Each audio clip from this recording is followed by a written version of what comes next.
ออ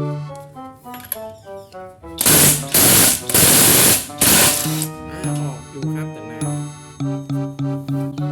ว่าจะออกได้ไหมเมื่อกี้เบอร์หนึ่งไม่ออกเบอร์สองออกอยู่แต่นานแต่เบอร์สามหรือเบอร์สามนะครับว่าจะถอดได้ไหม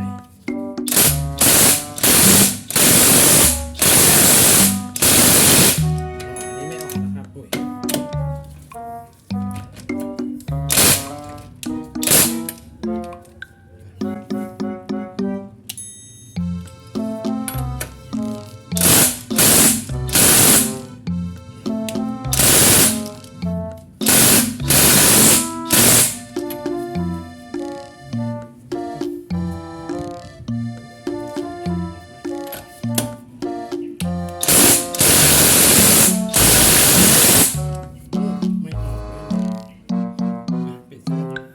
ผมจะ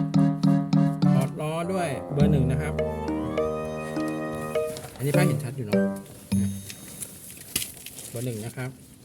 ปึ๊บกดปุ่มนี้นะครับคือเอาขันออกอันนี้ขันเข้านะครับดูลูกศรฮะชี้ไปทางนี้คือขันเข้าชี้อย่างนี้ฮะขันออกนะครับกดให้ถูกดูนะครับผมใช้เบอร์หนึ่งนะครับขันออกสบายเบอร์หนึ่งนะครับสบายสบายก็ขันออกเบอร์หนึ่งนะครับดูนะครับสบายครับเดี๋ยวดูลองใช้เบอร์ถ้าใช้เบอร์สามแม็กสุดนะครับเบอร์สามดูซิว่า